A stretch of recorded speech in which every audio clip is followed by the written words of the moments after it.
네, 부산에서 내일부터 국내외 25개 자동차 브랜드가 최신 모델을 뽐내는 모터쇼가 열립니다.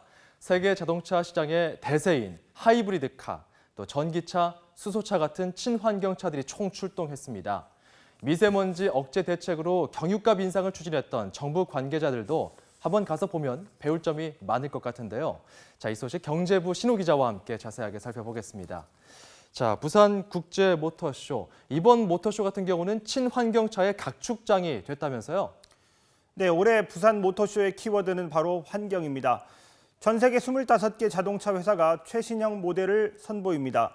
지난해 폭스바겐 배기가스 조작 사태가 있었고 또 최근 미세먼지 주범으로 지목되면서 경유차는 궁색한 처지가 됐는데요. 바로 그래서 저유가 시대가 지속되고 있음에도 불구하고 친환경차가 미래차의 대세로 자리를 잡았습니다. 네, 이 친환경차도 근데 종류가 좀 많고 용어도 복잡하더라고요. 좀 쉽게 풀어주시죠. 네, 크게 보면 4종류로 분류할 수 있겠습니다. 하이브리드가 있고 플러그인 하이브리드가 있습니다. 그리고 또 전기차가 있고 수소차가 있습니다. 이 하이브리드 차와 플러그인 하이브리드 차는 이 기름이 사용되는 엔진과 그리고 전기를 소비하는 모터를 함께 씁니다. 하이브리드는 엔진 의존도가 훨씬 크니까 기름값이 그래도 좀 든다고 보시면 됩니다. 그리고 플러그인 하이브리드는 모터 의존도가 더 크기 때문에 기름값이 훨씬 덜 듭니다. 전기차와 수소차는 모터만 돌려서 가니까 아예 휘발유가 필요 없습니다. 네, 그러니까 플러그인 하이브리드 차나 수소차도 이번 부산 모터쇼에 소개된 거죠?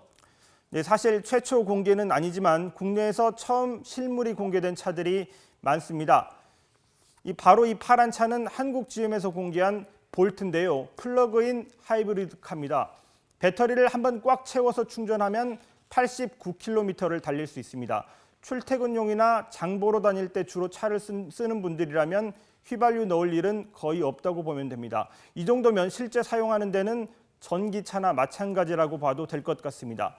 그리고 89km 이상을 간다. 그럴 때는 가솔린 엔진을 이 차가 사용하는데요. 그때도 계속 충전을 하면서 달리기 때문에 최대 676km까지 달릴 수 있습니다. 국내에 바로 시판되지는 않고 일단 하반기에 요즘에 많이들 이용하는 카쉐어링 업체에 우선 공급된다고 합니다. 네, 플러그인 하이브리드 차.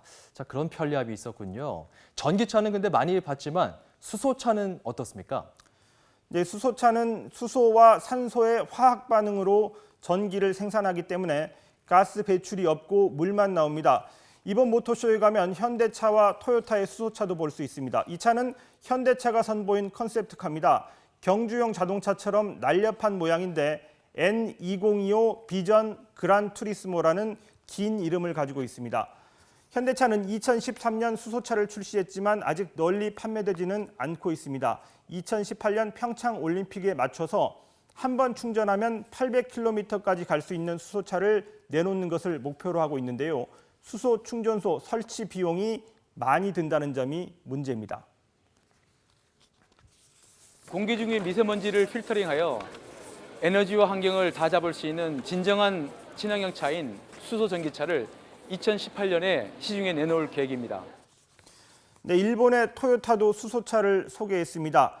미래를 뜻하는 미라이라는 이름으로 재작년에 시장에 나왔습니다. 3분 정도 수소를 충전하면 650km를 달릴 수 있습니다. 세계 시장에서 올해 2,000대 그리고 내년 3,000대 판매를 목표로 하고 있습니다. 네, 이렇게 친환경차가 대세인데 최근 우리 정부의 미세먼지 대책을 보면 이 경유차 규제에 좀 중점을 두는 모양새를 알 수 있습니다. 경유 가격을 금방이라도 올릴 것처럼 하더니 지금은 급제동이 걸리는 분위기네요. 네, 그렇습니다. 미세먼지가 심해지면서 경유차 운전자나 생선구이집 운영자들이 상당히 곤혹스러운 입장에 처했습니다. 환경부 등이 주도적으로 경유값 인상이나 고등어구이집 규제 등을 검토하면서 미세먼지 대책이 자영업자에게 부담을 지우는 방향으로 흘러갔습니다. 경유차가 덜 운행되도록 하고 그리고 생선 구울 때 나오는 연기가 덜 나오게 하겠다는 건데 이게 미세먼지 억제 대책이 안 된다는 비판 여론이 상당했습니다. 그러자 오늘 여당이 정부에 경유값 인상이나 직화구이집 규제 등의 방안을 도입하지 말도록 요청했습니다. 국민적인 합의 없이 무슨 고깃집을 규제한다든가 또 경유가 인상 같은 서민 부담을 가중시키는 그런 정책을 검토하고 있다라는 일부 보도도 있어서 좀 우려도 됩니다. 그렇군요. 지금까지 경유값 인상을 추진해온 건 환경부인데 환경부 입장은 어떻습니까? 네, 경유값 인상은 여당도 반대하고 기획재정부도 반대하고 있어서 추진이 쉽지 않습니다. 그래서 또 새로 나오는 얘기가 그 경유차에 주던 혜택을 줄인다는 겁니다. 유로5, 유로6 이 기준에 맞는 경유차는 1년에 10만 원에서 40만 원 정도 내는 환경 개선 부담금을 면제해 줬는데 이걸 폐지할지 검토하고 있습니다. 또 혼잡 통행료 감면이나 공영주차장 반값 할인 혜택도 없애는 방안을 추진하고 있습니다. 네, 경유차는 그렇고 그리고 대기 오염 원인이 좀 다른 것들도 많지 않습니까? 다른 원인에 대한 대책은 어떻게 처리되고 있습니까? 네, 현재 우리나라의 석탄 화력 발전소가 53기인데 이 중에서 40년 넘은 곳이 3기입니다. 이 3기는 사용 연한이 다 됐다고 보고 가동을 중단하거나 LNG로 전환합니다. 석탄 화력 발전소에서 나오는 미세먼지를 줄이는 장치 등을 준비하는데 2, 3조 원을 또 투자할 계획입니다. 공장이나 공사장, 도로 등 우리 생활 주변에서 발생하는 미세먼지에 대해서는 배출 원인별로 정확한 정보를 국민에게 알리도록 정부와 여당이 의견을 모았습니다.